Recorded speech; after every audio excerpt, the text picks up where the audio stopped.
వాళ్ళకి ఇచ్చేయకపోతే ఇదే భూమి సాక్షిగా, ఇదే మట్టి సాక్షిగా చెప్తున్న పొన్నం ప్రభాకర్, ఇవన్నీ ఇప్పుడు ఈ under construction open lands, open plot already 5 ఏళ్ల కింద 8 ఏళ్ల కింద కట్టిన బిల్డింగ్లతో సహా కంప్లీట్ గా 22 ఎకరాలు కలెక్టర్ ఆర్డర్ ఇచ్చింది. కలెక్టర్ ఆర్డర్ అంటే కలెక్టర్ ఇక్కడ కాలు పెట్టకుండా కార్యక్రమం ఖతం చేసింది, అంతేనా?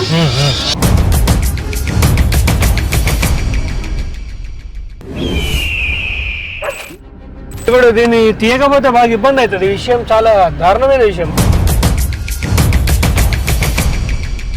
వీళ్ళకి ల్యాండ్ వీళ్ళ చేతులకి వెళ్ళి పోయిందనే విషయం కూడా వీళ్ళకి తెలియదు. మరి 22 ఎకరాలను రిస్క్ లో పెడితే ఎవరు ఎందుకు మాట్లాడతలేరు?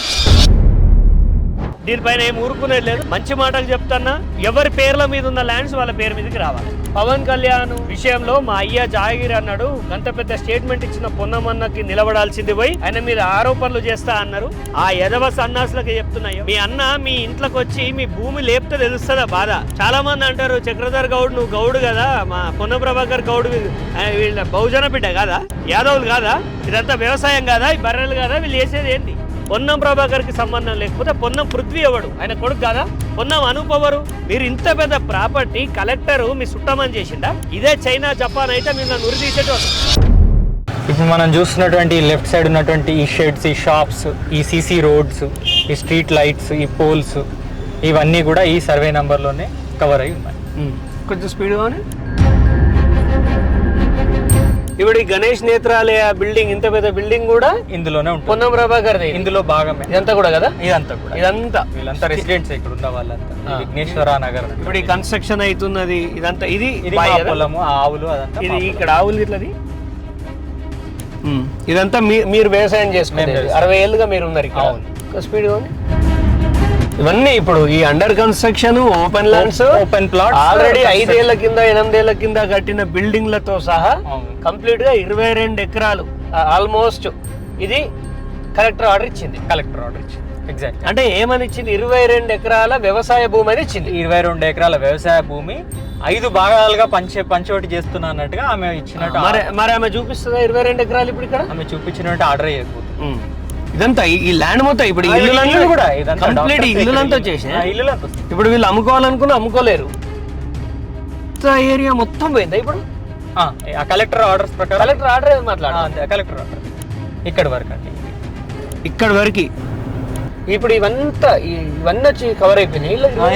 ఇవన్నీ పక్క కవర్. రైట్ అంతా తెలవాలి కదా పబ్లిక్ కి. అండర్ కన్స్ట్రక్షన్ ఉన్న బిల్డింగ్ల కా నుంచి కథం పట్టిస్తా అంటే ఎవడొప్పుకుంటాడు? ఎంత అన్ని బిల్డింగ్స్ బ్రదర్. అక్కడ ఆ బిల్డింగ్ వరకు లాస్ట్, అక్కడ ఒక అపార్ట్మెంట్ అక్కడ కనిపిస్తుంది, స్టెప్స్ ఉన్నాయి కదా అక్కడ, అక్కడ వరకు. ఇప్పుడు ఇది అండర్ కన్స్ట్రక్షన్ అయితే బ్యాంక్ లోన్ రాదన్నట్టే కదా. అసలు ట్రాన్స్ఫర్స్, ఈ ల్యాండ్ మీద ట్రాన్స్ఫర్స్ ట్రాన్సాక్షన్స్ నే ఆపేసి. ఇది లెఫ్ట్ కు మా పొలం, ఇదంతా మా హత్తి, ఇది మీ హత్తి, మేము ఇప్పుడు సాగు చేసుకుంటాం. ఇదంతా ఈ పొలం మడికట్లన్నీ అవే, ఈ మడ్లన్నీ అవే. అంటే కలెక్టర్ ఇక్కడ కాలు పెట్టకుండా కార్యక్రమం ఖతం చేసింది, అంతేనా? ఎవరిని అడగలేదు, ఎవరు ఇమాజినేషన్ మీదనే ఇదంతా, అంతే కదా. ఇప్పుడు వెహికల్ పోదనుకుంటాడు,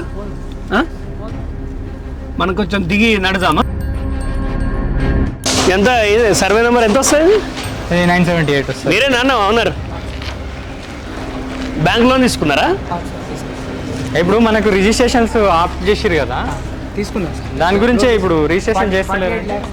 48 lakhs తీసుకున్నారు. మళ్ళీ రిజిస్ట్రేషన్ కాదు కదా, మీరు ఇట్లా చేస్తా కట్టుకుంటారు కదా, ఆ రిజిస్ట్రేషన్స్ ఆపేసిరట కదా కంప్లీట్ గా. మీకు తెలుసా సార్, బ్యాంక్ లోన్ పోతే ఆడ రిజిస్ట్రేషన్ పేపర్స్ అంటే నాది ఈసారి ఆల్రెడీ శాంక్షన్ అయిపోయింది, చాలా ఓల్డ్ ది కలెక్టర్ ఆర్డర్ ముందు. కానీ ఇప్పుడు మీరు ఇది ఎవరికన్నా విక్రయించాలనుకున్నా మీరు అమ్మలేరు, ఇది ఆర్డర్ ఉన్నది. ఇక్కడ వీళ్ళు కష్టపడి కాయ కష్టం చేసి రూపాయి పోగేసుకున్న వాళ్ళు వీళ్ళందరూ, వీళ్ళకి ల్యాండ్ వీళ్ళ చేతులకి వెళ్ళి పోయిందనే విషయం కూడా వీళ్ళకి తెలియదు. ఇది బాలాజీ రియల్ ఎస్టేట్ అనే వాళ్ళకి రిజిస్ట్రేషన్ అయిపోయింది. మరి వ్యవసాయ భూమిగా ఇప్పుడు ఇది మీది కమర్షియల్ బిల్డింగ్ కాదు, ఇది యాజ్ పర్ కలెక్టర్ రికార్డు మీది బాలాజీ రియల్ ఎస్టేట్ వాళ్ళకి రిజిస్ట్రేషన్ అయిపోయింది. ఇప్పుడు మీకు కష్టం వచ్చి ఇల్లు అమ్ముదాం అనుకున్నా మీరు అమ్మలేరు. మీకు సింపుల్గా చెప్తున్నా, మీకు డౌట్ ఉంటే మీరు ఇమీడియట్గా రిజిస్ట్రేషన్ ఆఫీస్ పోయి మీ సర్వే నెంబర్ ఎంత వస్తుంది? 978. ఇదిగోండి, ఇవి చెయ్యొద్దు అని చెప్పేసి to sub registrar Siddipet Telangana request to stop registrations of plots in Mittapalli village regarding my land ownership. Nagaraju Nomula అనే వ్యక్తి ఈ ల్యాండ్ నాది అంటున్నాడు. ఇప్పుడు ల్యాండ్ మీద ఆయనదా? నీదే కదా, మరి ఆయనది అంటుండు. ఇది కావాలంటే జిరాక్స్ ఇస్తా పోయాడు. ఎగ్జాంపుల్గా మరి పక్క బాలకృష్ణ రెడ్డి సార్, ఆయనకి bank union bank loan sanction వచ్చింది. ఆయన మార్టిగేజ్ చేయాలి కదా బ్యాంక్కి. ఆయన సబ్ రిజిస్టర్ ఆఫీస్కి వెళ్తే లేదు మాకు బాలాజీ రియల్ ఎస్టేట్స్ వాళ్ళు, అంటే మనదే కాదు ఈ బాలకృష్ణ రెడ్డి సార్ ఇదే కాదు, ఈ నంబర్లలోనే అసలు భూములు రిజిస్ట్రేషన్ చేయకండి అని చెప్పి. ఇప్పుడు మీ ల్యాండ్స్ అనేటివి కంప్లీట్గా మీకు తెలియకుండా మీ చేతిలోకి వెళ్ళి బాలాజీ రియల్ ఎస్టేట్ అనే వాళ్ళకి వెళ్ళిపోయినాయి. దాదాపుగా 22 ఎకరాలు వెళ్ళిపోయింది. ఆ వెళ్ళిపోయిన దానిలో మీ బిల్డింగ్ కూడా ఉన్నది. మీరు ఇక్కడ కూర్చొని ఇల్లు కట్టుకోవడం కంటే ముందు ఇల్లుని రక్షించుకోవడం కూడా మీరు బాధ్యత. మీరు తక్షణమే నేను మీకు ఈ కాపీస్ అని PDF పంపిస్తాను, తమ్ముడు పంపిస్తాడు, మీరు వెళ్ళండి రిజిస్ట్రేషన్ ఆఫీస్ అడగండి నా భూమి ఎందుకు రిజిస్ట్రేషన్ కాదు. హైకోర్టు ఆర్డర్స్ ఇచ్చినాక కూడా ఎందుకు పాటిస్తారు? హైకోర్టు ఏమన్నది, కలెక్టర్ ఆర్డర్స్ కలెక్టర్ ఉత్తర్వులు తప్పు, ఇవి చెల్లవు అని ఇచ్చింది. అంటే మీ పేరేంటి? ప్రకాష్ వాళ్ళ భూమి ప్రకాష్ డే అని కోర్టు చెప్తుంది. కానీ ఇక్కడ రిజిస్టర్ ఆఫీస్లో మాత్రం ప్రకాష్ పోతే ప్రకాష్ ల్యాండ్ రిజిస్ట్రేషన్ సైతులు అంటే మంత్రి ఇన్ఫ్లుయెన్స్లే ఉన్నారు. కోర్టు ఆదేశాలు ఇచ్చినాక సో మంత్రి ఆదేశాలే పాటిస్తారు. దీనిపైన కనుక మీరు చర్య తీసుకోకపోతే మీ ఇల్లు మీది కాదు. వినడానికి మీకు ఇబ్బందిగా ఉన్నా వాస్తవం అయితే పేపర్లు అదే ఉంది. నేను ఇది మీకు జిరాక్స్ ఇస్తాను, వీళ్ళందరికీ జిరాక్స్లు ఇచ్చేసి సీను ఈ జిరాక్స్లు తీసుకొని మీరు కలెక్టర్ దగ్గరికి పోతారా ఎవరి దగ్గర పోతారా మీ ఇల్లుని మీరు రక్షించుకోవాలనేది నా మనవి. ఓకేనా? మీకు ఏదైనా ఇబ్బంది వస్తే తమ్ముడు దగ్గర నా నంబర్ తీసుకో, నా దగ్గరికి రండి. ఈ విషయాన్ని నేను ఢిల్లీలో సోనియా గాంధీ గారి దగ్గరికి రాహుల్ గాంధీ దగ్గరికి తీసుకెళ్తాను. ఆడ ధర్నా చేసైనా మీ భూములు కాపాడుతాను నేను. ఓకేనా? రైట్. ఇదంతా పొలం అంట, మరి నాకు కనిపిస్తలేవు నాట్లు. మరి అధికారులు గవర్నమెంట్ వాళ్ళకి కనిపిస్తాయి. ఈడ నాట్లు వేసిరాట. మరి ఇంత పెద్ద బిల్డింగ్ పాపం ఆయన ఎంత కష్టపడిగా కొన్నాడో ఆయన నోట్లో మన్ను పోసిరు. ఇవాళ నిన్ను మంత్రి అని గెలిపిస్తే ఇవాళ నీది తప్పు లేదనుకుంటే ఈ 22 ఎకరాల భూమి ఈడ అగ్రికల్చర్ ఏడున్నదో నువ్వు చూపించాలి. ఇప్పుడు అది ఆడ ఏడ నాట్లు కనిపిస్తున్నాయి. కనీసం కట్టుకున్న వాళ్ళు ఓపెన్ ప్లాట్ వాళ్ళ పరిస్థితి ఏంటి? ఇప్పుడు వీళ్ళ బిడ్డ పెళ్ళి ఉంటుంది, వీళ్ళ బిడ్డ పెళ్ళికి అమ్ముకోవాలనుకుంటాడు. వాళ్ళు రిజిస్ట్రేషన్ అంటే ఈ ల్యాండ్ కొన్నాడు ఉరేసుకొని చచ్చిపోవాలి బిడ్డతో సహా. అదే కదా జరుగుతుంది ఇప్పుడు. అదే కదా పరిణామాలంతా ఆ విధంగా. ఇప్పుడు వీళ్ళ మనుషులు ఏమంటారు శ్రీనివాస్, పొన్నం ప్రభాకర్ వాళ్ళ మనుషులు, మా అన్న పతివ్రత పత్తిత్తు, మా అన్నకి ఏం సంబంధం లేదంటాడు. మీ అన్న పుట్టినాడే కదా పృథ్వీ, మీ అన్న కొడుకే కదా, మీ రక్త సంబంధమే కదా, మీ అన్న కొడుకే కదా ఆయన అనూపు. మాకు సంబంధం లేదు అని ఎట్లా మాట్లాడతారు? ఆ పిల్లగాని వయసు ఎంత, పృథ్వీ వయసు ఎంత? చాలా చిన్న 27 ఏళ్ళ వయసు. ఆయనకి ఇన్ని కోట్ల రూపాయల ట్రాన్సాక్షన్ చేసేంత ఆ డబ్బు ఎక్కడికి వెళ్ళి వచ్చింది? ఎలా చేస్తాడు? ఆయన మీ వరంగల్ వాళ్ళు ఎవరు అమ్మిర్రని మాట్లాడుతున్నారు కదా, వాళ్ళకు బుద్ధి లేదా? ఈ బిల్డింగ్ ఎక్కడిది అంటే ఇదంతా ఎట్లా అమ్ముతారు? ఎవడి ప్రాపర్టీ ఎవడు అమ్ముతాడు? దీనికి ఏంటంటే వడ్డించేటోడు మనోడైతే ఎక్కడున్న భోజనం అందుతుందనే చూద్దాం. దాని సంగతి వడ్డించేటోని సంగతి తిన్నోని సంగతి ఇద్దరు సంగతి చెప్తాం. ఈ బిల్డింగ్ రాదు కదా, ఇది కూడా వస్తుంది. ఇది కూడా వస్తుంది. నానే బిల్డింగ్ తీసుకో. ఏదే వ్యవసాయం ఏడుంది? వీళ్ళు ఎన్ని ఫ్లాట్స్ ఉంటాయి కంప్లీట్? 20 ఫ్లాట్స్. 20 ఫ్లాట్లు ఉంటాయా? 20 ఫ్లాట్స్. ఇప్పుడు వీళ్ళందరూ అనాథాల లెక్క రోడ్ల మీద పడిపోవాలి. ఇప్పుడు ఆ పక్క బిల్డింగ్ అంతే, అక్కడ నుంచి ఎండింగ్. అక్కడ నుంచి ఇదంతా ఆ సీసీ సిమెంట్ బ్రిక్స్ తో ఉన్న వాల్ ఉంది కదా, అక్కడ నుంచి రైట్ లెఫ్ట్. ఈ రైట్ సైడ్ లెఫ్ట్ సైడ్ ఈ పలకలేసిన ఓపెన్ ల్యాండ్స్ అన్నీ కూడా ఇవాళ బాలాజీ రియల్ ఎస్టేట్ యొక్క కష్టార్జితం అన్నట్టు ఇదంతా. వాళ్ళు రాత్రి పగలు దుబాయ్లో పైకానాలు కడిగి పైసలు తీసుకొచ్చి ఇక్కడ పోసిర్రు, అంతేనా? ఇప్పుడు మీ పొలం అక్కడ ఉంటుందా? అదంతా ఆ పొలం టార్గెట్ గానే ఇదంతా టార్గెట్ గా కేవలం ఆ సర్వే నంబర్ని ఆధారంగా పంచాయతీని ఆధారంగా చేసుకొని చేసిన ఇంత ఈ ప్రజలంతా ఇప్పుడు అమాయకులు, వీళ్ళకి ఏం తెలియదు, అంతేనా? వీళ్ళకి ఏం తెలియదు, తెలియదు. రిజిస్ట్రేషన్కి వెళ్ళినప్పుడే దీని మీద వాళ్ళకు అర్థమవుతుంది ఎవరు ఆపుతున్నారు ఇక్కడ రిజిస్ట్రేషన్. ఇది గో గ్రీన్, ఇది గో గ్రీన్ అపార్ట్మెంట్. ఒక్క నిమిషం బాబు ఉన్నాడు కానీ. సో ఇది ఎప్పుడు కట్టారు? గో గ్రీన్ ఎప్పుడు కట్టారు? ఆల్మోస్ట్ 2020లోనే ఏమో స్టార్ట్ చేసి 2020 అంటే 6 సంవత్సరాల క్రితం ఉన్న వాళ్ళది కూడా ఇల్లు. ఇప్పుడు ఇదంతా వ్యవసాయ భూమి అంటారు, అంతేనా? ఒకసారి మాట్లాడాలి వీళ్ళందరితో కూడా, చెప్తాం. వాళ్ళకి చెప్తే వాళ్ళు కూడా వచ్చి, అంటే వాళ్ళకి అవగాహన కూడా లేదు కదా, ఉండాలి. అవగాహన లేకపోతే ఆగమైపోతారు. ఈ బిల్డింగ్ మీద పాపం ఎవరో వైశ్యాలు ఉన్నట్టున్నారు. ఎంత అందంగా కట్టుకున్నాడు. ఇది కూడా ఉందా ఇప్పుడు ఇందులో? మరి ఆయన ఏం చేస్తున్నాడు? వాళ్ళకు అసలు ఇదంతా కూడా వాళ్ళకు ఈ కంప్లైంట్ ఎవరు ఇచ్చారనే విషయం కూడా ఒక నిమిషం ఆగండి. అమ్మ సార్ లేడా? ఎవరున్నారు ఇంట్లో? సార్ వాళ్ళు ఎప్పుడు వస్తారు? వస్తుండా? చక్రధర్ గౌడ్ అన్న వచ్చిపోయింది అని చెప్పు. చక్రధర్ సరేనా? అన్న వచ్చిపోయింది అని చెప్పు సార్కి. అయినా వీళ్ళు ఇంత చలనం లేకుండా ఇంత సైలెంట్గా ఎట్లుంటారు నాకు అర్థం కాదు. ఇప్పుడు సమస్య అంతా ఓపెన్ ప్లాట్స్ వాళ్ళకే ఎక్కువ ఇప్పుడు, ఎందుకంటే అమ్మడము కొనడం. ఇది సేమ్ ఎలా ఉంది తెలుసా? వెలుగుమట్లలాగానే ఉంది ఇది. వాళ్ళు రిజిస్ట్రేషన్స్కి వెళ్తే వాళ్ళందరి పరిస్థితి తెలుస్తుంది. ఇప్పుడు దీన్ని తీయకపోతే బాగా ఇబ్బంది అవుతుంది. ఈ విషయం చాలా దారుణమైన విషయం. ముందుకొని ఇంత పెద్ద ల్యాండ్ తీసుకుంటే ఆయనకు ఆ ప్రభుత్వం ఆయనను బర్తరఫ్ చేయకుండా ఎట్లా ఉంచుకుంటుందో నాకు ఇంకా అర్థమవుతలేదు. ఇదంతా ట్రాక్టర్ షోరూమ్ అంతా ఇప్పుడు వైష్ణవి BRS వైష్ణవి బిఎస్ఆర్ వైష్ణవియా ఇదంతా కూడా పోయిందా ఇలానే? ఇందులో ఇప్పుడు ఇదంతా పొలం అన్నమాట. వాళ్ళ రికార్డు ప్రకారం ఇది పొలం. వాళ్ళ ఆర్డర్స్ ప్రకారం ఇది పొలం. ఈ స్వరాజ్ ట్రాక్టర్ షోరూమ్ ఇదంతా సబ్ రిజిస్టర్ ఆఫీసులో దీని మీద రిజిస్ట్రేషన్ ట్రాన్సాక్షన్స్ అలౌ చేస్తున్నారో చేస్తలేరో వెళ్ళి అడుగు, ఎవరు అడిగినా చెప్తారు. ఇప్పుడు వెళ్దాం, ఆడికి కూడా పోయి మాట్లాడదాం. దానికి కంప్లైంట్ ఎవరు ఇచ్చారో కూడా చెప్తారు. వెళ్దాం. మనం ఇక్కడ ఒక 20 minutes చేసుకొని సబ్ రిజిస్టర్ ఆఫీస్కి వెళ్దాం డైరెక్ట్గా. ఇదంతా ల్యాండ్ బాబు, ఈ లెఫ్ట్ అంతా చూపి. ఇదంతా ఈ పొలాన్ని లేపేయడానికి టార్గెటెడ్ గానే ఇదంతా కార్యక్రమం జరిగింది. ఇదంతా తిప్పి ఇది చాలా ప్రైమ్ ల్యాండ్. దాదాపుగా 150 కోట్లు, 100 నుంచి 150 కోట్ల ప్రైమ్ ల్యాండ్లో పొన్నం కాన్క్లేవ్ అని కట్టడానికి ఈ వీళ్ళని బలిద్దాం అనేది ఒక ప్లాన్ చేశారు, కానీ అది నెరవేరదు. ఆ గణేష్ నేత్రాలయ అని అంత పెద్ద బిల్డింగ్ కనిపిస్తుంది, అది కూడా వ్యవసాయ భూమి అని అధికారులు ఇస్తే ఇక చైనా అయితే మాత్రం వీళ్ళని ఉరిదిస్తుంది. ఈ మీనాక్షి ట్రేడర్స్ ఇదంతా కూడానా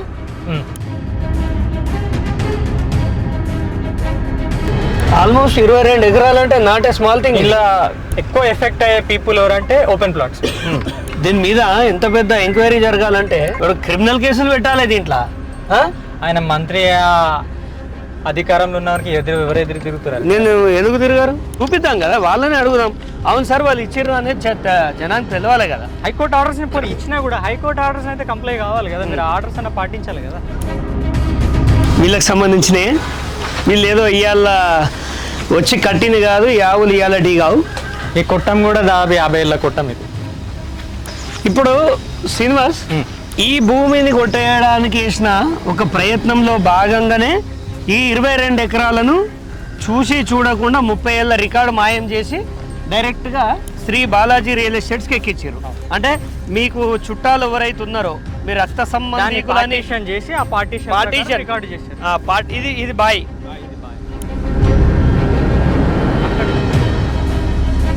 ఇవాళ సోషల్ మీడియాలో కారు కూతలు మాట్లాడతారు చాలామంది. మా పొన్నం ప్రభాకర్ అన్న పత్తిత్తు మాకేం తెలియదు, వాళ్ళు కొన్నారు.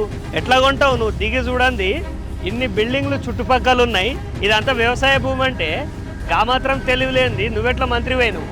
ఇట్లాంటి బాయిలు ఉన్నాయా? ఇవాళ చూపియండి, ఇట్లాంటి బాయిలు ఉన్నాయా?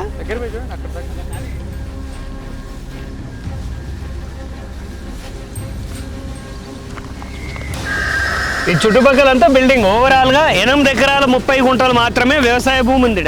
మిగతా ఎక్కడ కూడా ఇంచు కూడా వ్యవసాయ భూమి లేదు. ఇక ఇదంతా మనం వ్యవసాయం చేసేదేనా, మీరు చేసేదేనా? అది ఎవరైనా అడిగినా ఇది మీరు తప్ప ఇప్పుడు ఇంకా ఎవరు లేరు.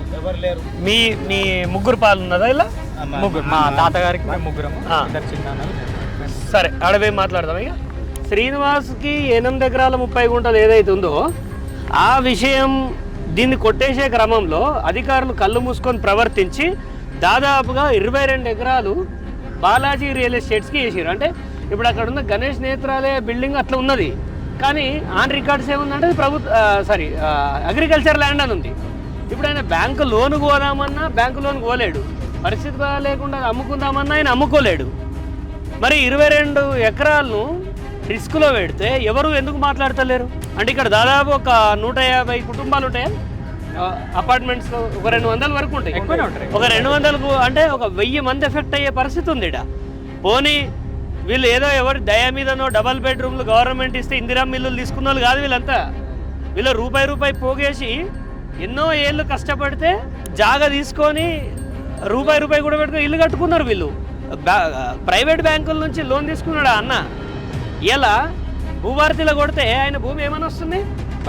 బాలాజీ రియల్ ఎస్టేట్ ఎవడు?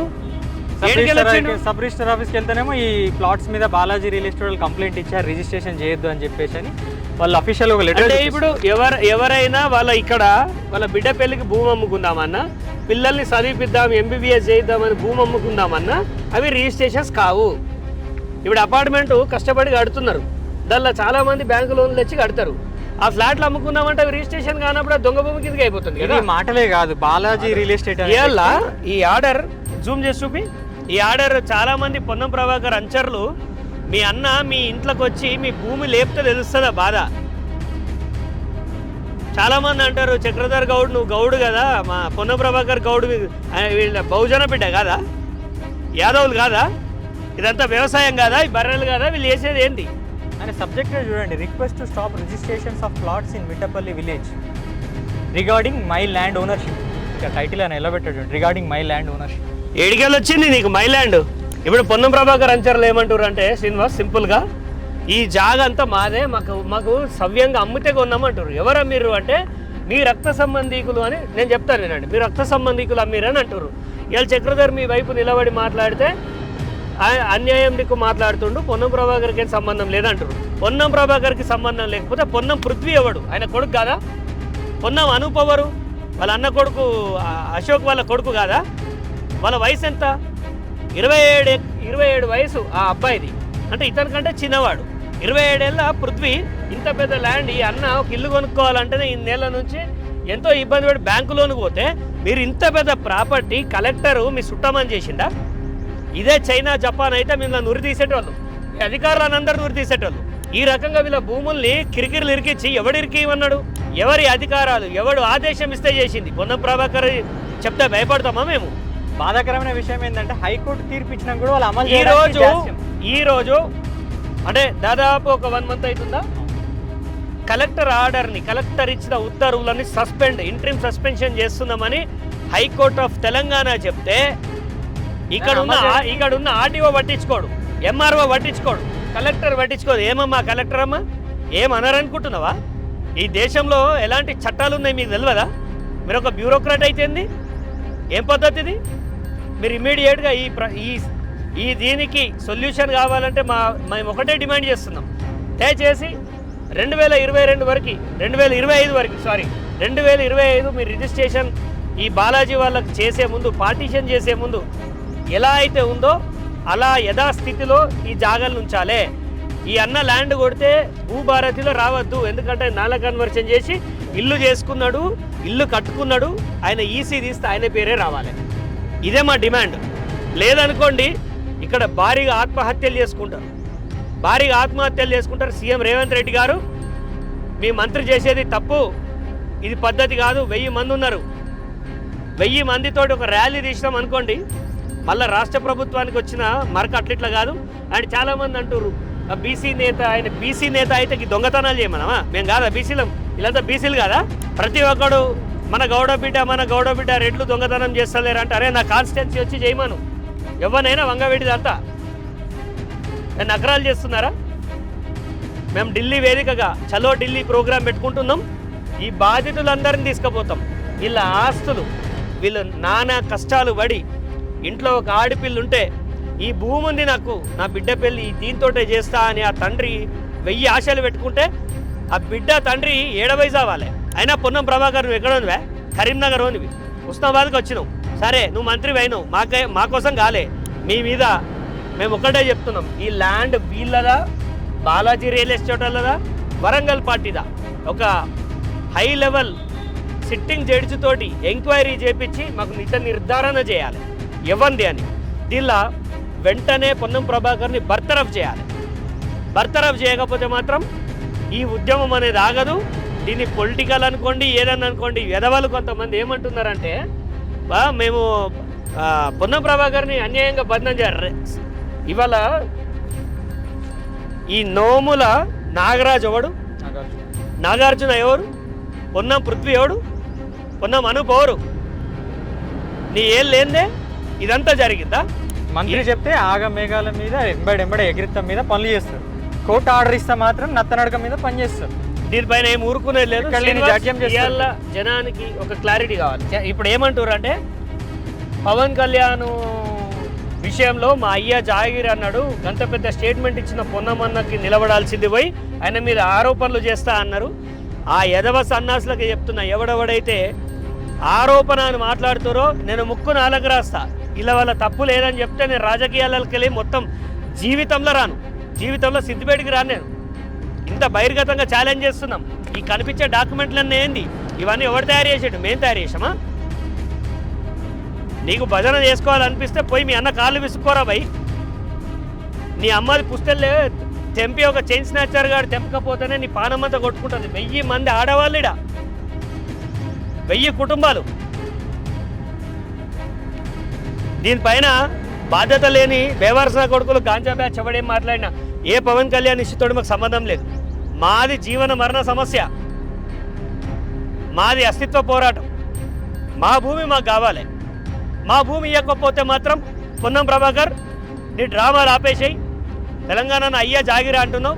నీ అయ్యా జాగిరి అనుకునే కావచ్చు ఈ భూమిలోకి వచ్చినావు. కానీ మంచితనానికి మా అయ్యా జాగిరి అనుకోవచ్చు, కానీ ఇలా పేదల భూములు కొట్టేస్తా అంటే మేము ఊరుకోము. ఈరోజు నువ్వు చేస్తున్నది నీకు ఒక్కటే అల్టిమేటం ఇస్తున్నాం. ఈ ల్యాండ్ వదిలేను, ఈ ల్యాండ్ వదిలేసి మమ్మల్ని వదిలేయి. నేను నిన్ను వదిలేస్తా, నేను కూడా వదిలేస్తాను. నువ్వు ఈ టాపిక్ మొండిగా పోతే ఈ మధ్య కేంద్ర మంత్రికి ఇట్లే మొండిగా పోయి పాపం ఆయన చాలా కష్టాలు పడ్డాడు. ఎవరినో కాపాడదామనే క్రమంలో ఆయన చాలా ఇబ్బంది పడ్డాడు. తర్వాత నువ్వే ఆయన విషయంలో నేను మాట్లాడలే, కానీ నిన్ను మాత్రం చీల్చి చెండాడుతా. ఈ ల్యాండ్ వదిలేయకపోతే మాత్రం ఊరుకునేది లేదు. హుస్నాబాద్లో గ్లాస్ బ్రిడ్జ్ కట్టుకోనీకి, లవ్ గుర్తులు పెట్టుకోనీకి ఇక్కడ పేదల భూములన్నీ పోతున్నాయ్యా. నువ్వు హుస్నాబాద్లో గ్లాస్ బ్రిడ్జ్ కట్టి ఆడ వడ్లార పోసుకోమంటావేంది? నువ్వు ఏం చేస్తావో తెలియదు. నువ్వు కలెక్టర్కి చెప్తావా, చీఫ్ సెక్రటరీకి చెప్తావా, పోయి రేవంత్ రెడ్డి కాలు మొక్తావా? మా భూములు మాకు కావాలి, మా భూములు మాకు ఇవ్వకపోతే నీ జీవితంలో ఊహించవు, నీ జీవితంలో ఊహించవు. రాజకీయంగా నీకు బతుకు లేకుండా చేస్తాం. ఢిల్లీ వెళ్దాం.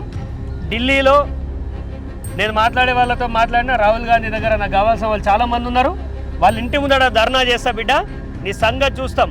నీ మంత్రి పదవి ఊడిపోయిన తర్వాత కుక్కలు దేకాయి. ఏమో ఇప్పుడు ఉన్నోళ్ళు భజన చేస్తారు, కానీ మంచి మాటకు చెప్తున్నా, ఈ ల్యాండ్ వదిలేసినవా అంటే నేను నిన్ను వదిలేస్తాను. ఎవరి పేర్ల మీద ఉన్న ల్యాండ్స్ వాళ్ళ పేరు మీదకి రావాలి. కోర్టు ఆదేశాలు పాటించండి. దీన్ని ఇక్కడికి సాల్వ్ చేసేద్దాం ఈ ఇష్యూని. ఇంకా మనం దీన్ని బయసుకు తీసుకపోతే ఒక కలెక్టర్గా మీ భవిష్యత్తుకి మంచిది కాదు, పొన్నం ప్రభాకర్ గారికి మంచిది కాదు. ఒక మంత్రి పదవిలో ఉన్నావు. నువ్వేనన్నా దోసుకోవాలనుకుంటే ఇంకేనన్నా బయట చూసుకో, కానీ మా ఊరు వదిలేయా బాబు. నువ్వు దీన్ని వదిలేయి. నువ్వు దీన్ని వదిలేయలేదనుకో, నిన్ను వదిలేయను, తర్వాత ఇబ్బంది పడతావని చెప్తున్నావు. ఏంటి దీనికి మీ సమాధానం ఏంటి? ఏం లేదు, మేము తీసుకున్నప్పుడు వీళ్ళ రాగంలో వీళ్ళదే ఉన్నది. వీళ్ళు ముగ్గురు అన్నదమ్ములు కలిసి మాకు రిజిస్ట్రేషన్ చేసిండ్రు. రిజిస్ట్రేషన్ పర్మిషన్ వచ్చింది, మున్సిపల్ పర్మిషన్ వచ్చింది, ఇల్లు కట్టుకున్నాం. ఇప్పుడు లోన్కి పోతే ఈ అబ్జెక్షన్ స్టార్ట్ అయింది. లోన్కి పోతే రిజిస్ట్రేషన్ ఆఫీస్లో రిజిస్ట్రేషన్ చేయమంటారు. అప్పుడు అంతా సవ్యంగానే రిజిస్ట్రేషన్ అయిపోయింది, అంతా అయిపోయింది. ఓకే, లోన్ పోతే ఇప్పుడు మ్యాటిగా చేయాలి కదా బ్యాంకుకు. దానికి పోతే ఇప్పుడు 978 కనబడతలేదు, వాళ్ళ పేరు మీద వస్తుంది. అదే బ్లాక్ చేసి పెట్టిరు దాన్ని, కనబడకుండా సబ్ రిజిస్టర్ ఆఫీస్లో బ్లాక్ చేసి పెట్టి. మరి మీరు ప్రశ్నించలేదా? ఎందుకు నాకు ఇట్లా అవుతుంది, నేను కష్టపడే పోయినాం రిజిస్ట్రేషన్ ఆఫీస్ నన్ను అడిగినాం సార్ను. వస్తే సార్ మాకు ఆర్డర్ కూడా వచ్చింది, మాకు మేము దాన్ని ఐపీ లాయర్ల వాళ్ళకి పంపించి మేము చేస్తామంటారు, కానీ చేస్తలేరు వాళ్ళు. ఇవాళ సిద్దిపేట ఒక్కసారి మీరు ఆలోచించాలి. ఇవాళ వీళ్ళకి వచ్చిన కష్టం మాకెందుకు లేదంటే రేపు మీ అందరికి వస్తుంది. మన ఊరు శ్రామికుల ఊరు సిద్దిపేట. ఎవరిని జోలికి పోం మనం, మన బతుకులేందో మనం బతుకుతాం. అలాంటి మన వాళ్ళకు ఒకరికి కష్టం వచ్చిందంటే ఖచ్చితంగా మనం అంతా నిలబడాల్సిన అవసరం ఎంతైనా ఉంది. వాడెవడు భూమి మీదకి వెళ్ళి 10 కాళ్ళు వేసుకొని పుట్టలేదు, భయపడనీకి. పోరాడితే పోయేది ఏం లేదు. చక్రధర్ మీ ముందటుంటాడు. రాజకీయం అనుకోండి, వేరే ఏదన్నా అనుకోండి. ఇప్పుడు ఇది మీ ఇల్లు? అదే మా ఇల్లు. ఇది ఎప్పుడు కట్టారు? ఇది 2019లో కట్టాము. 2019లో. మీ ఫాదర్ ఏం చేస్తారు? Father government employee. ఇప్పుడు గవర్నమెంటా లేకపోతే రిటైర్డ్? సో ఆయన సేవింగ్స్ తోటి ఇల్లు కట్టుకున్నాడు ఆయన 2019లో. ఇది ఇల్లు ఎప్పుడు మీరు అంటే జాగ ఎప్పుడు కొన్నారు? అరౌండ్ 2004. అంటే 25 ఏళ్ళ క్రితం కొన్నారు. 25 ఏళ్ళ క్రితం కొన్న జాగా ఇవాళ ఏం చూపిస్తుందంటే భూభారతిలో అగ్రికల్చర్ ల్యాండ్ అని చూపిస్తుంది, అంటే మీది కాదు అని. ఒకవేళ మీరు ఇల్లు అమ్ముకోవాలనుకున్నా మీరు అమ్ముకునే పరిస్థితి లేదు. మీరు ఏంటంటే ఈ ఇల్లు రిజిస్ట్రేషన్ కావద్దు అని దీన్ని ప్రొహిబిటెడ్లో పెట్టేసారు. సో దీనిపైన మీరు ఖచ్చితంగా రిజిస్టర్ ఆఫీసర్ కన్సల్ట్ కావాలి. కన్సల్ట్ అయ్యి నా ప్రాపర్టీ దొంగతనం చేసిన దొంగ నా కొడుకోవడానికి అడగాలి, అంతే, ఖచ్చితంగా అడగాలి. ఎందుకంటే ఇది మీ డాడీ యొక్క హార్డ్ ఎర్నింగ్ మనీ. మీ నాన్న కష్టార్జితంతో ఆయనకు వచ్చిన డబ్బులతోటి రిటైర్మెంట్ తర్వాత ఆయన సేవింగ్స్ తోటి కొనుక్కున్న ఒక ల్యాండ్. మరి ఇప్పుడు బాలాజీ రియల్ ఎస్టేట్ వాళ్ళది అంటారు, వాళ్ళకి మీరు ఏం చెప్తారు, ఏం అప్పీల్ చేస్తారు? యాక్చువల్గా దీనిపైన చాలా బాగానే ఫైట్ చేసినారు, అన్నీ జరిగినాయి. బట్ స్టిల్ దీనికి ఆల్రెడీ హైకోర్టు కూడా అప్రూవ్ చేసింది, అన్ని డీటెయిల్స్ ఇచ్చింది, మనకే ఫేవర్గా ఇచ్చింది.